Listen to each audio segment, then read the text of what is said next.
Welcome back to Teen to ND. Ever notice how incredibly easy life has become? With just a few taps on your phone, a hot meal arrives at your doorstep. You get instant directions to anywhere, and pretty much any question you can think of is answered in seconds. Technologies designed for convenience are everywhere. From the navigation apps we can't live without to the smart devices running our homes. At first glance, these tools are amazing. They save us time, cut down on effort, and make everything more efficient.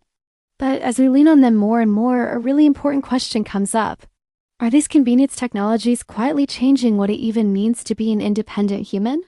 Think about what independence used to mean.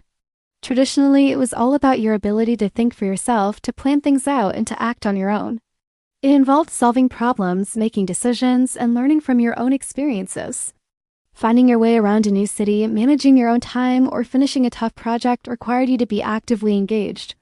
And believe it or not, struggle was a big part of it. Making mistakes and figuring things out on your own is what built confidence and made you resilient. Independence wasn't about having it easy. It was about being capable. But as technology smooths out all the bumps in the road, some of those essential experiences are slowly starting to disappear.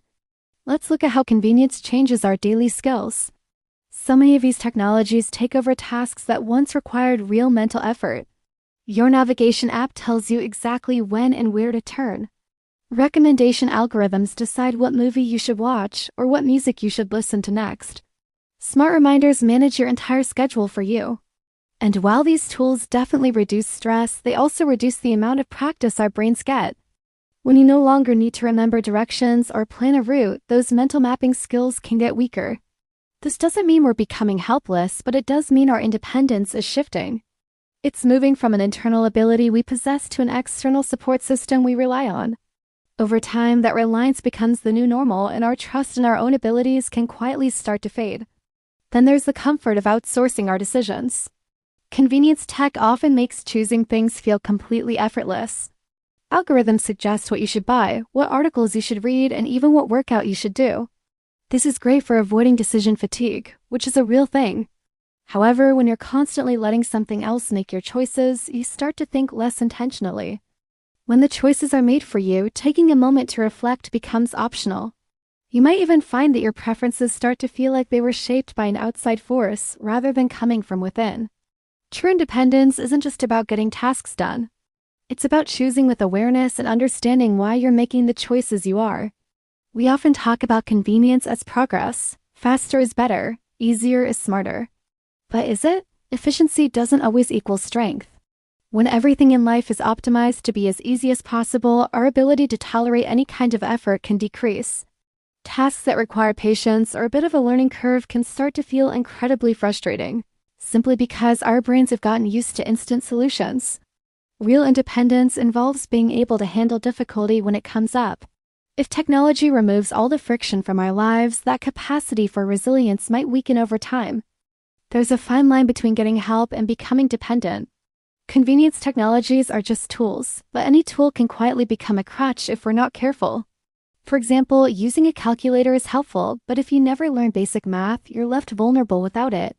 Using a translation app is incredibly useful for travel, but if you never try to learn a few phrases yourself, you're limited in your ability to truly connect with people. The danger isn't the technology itself. The danger is losing awareness of just how much control we're handing over. This has a psychological impact too. Constant convenience can shape how we feel about effort itself. When putting in effort becomes optional, our motivation changes.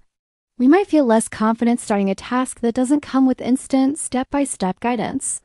This can affect our independence on a deep emotional level. Confidence grows from doing things, not from avoiding them. When technology removes the small challenges from our daily lives, it also quietly removes opportunities for personal growth. It's those small challenges that build our sense of autonomy. Technology often gives us the illusion of being in control. With endless options for customization, it feels like we're the ones calling the shots. But behind the scenes, many of these systems are operating based on algorithms, shaping our options without us ever seeing the full picture. When our independence is guided by algorithms, our autonomy is only partial. The choices feel personal, but the framework they exist in is external. True independence requires being aware of the influences that are shaping our decisions. So, can convenience and independence actually coexist? Absolutely. These technologies aren't inherently bad. They save us time, improve accessibility for many, and reduce a lot of unnecessary strain. The real issue is balance. Independence can thrive alongside convenience as long as we use these tools intentionally. For example, use technology to support your learning, not to replace it completely. This helps preserve your autonomy. The key is to develop the wisdom to know when to lean on technology for help and when to step back and engage your own brain. So, how do we reclaim our independence in this super convenient world? It doesn't mean you have to throw away your smartphone and go live in the woods. It just means consciously practicing the skills that technology makes optional. Try navigating somewhere without a map every once in a while. Make a decision about a book or a movie without looking at recommendations. Sit with a difficult task and allow yourself to feel the effort instead of immediately looking for an easier way. These small acts help rebuild our confidence and our internal sense of capability. Independence grows when we consciously choose engagement over automation. When you really think about it, convenience technologies are redesigning human independence, not by force, but through comfort. They reduce effort, streamline our decisions, and make life feel smoother. But true, lasting independence is built through our own capabilities, not just through convenience. The question isn't whether we should have this technology. The question is, how consciously are we choosing to use it? Independence isn't something that's lost overnight. It's something that fades slowly, one avoided challenge at a time. In a world that is increasingly designed for ease, choosing to stay engaged, to think for yourself, and to embrace a little bit of healthy struggle might just be the most independent act of all. Thanks so much for watching. If this got you thinking, let me know your thoughts in the comments below. And don't forget to like and subscribe for more videos exploring how technology is shaping our world. See you next time.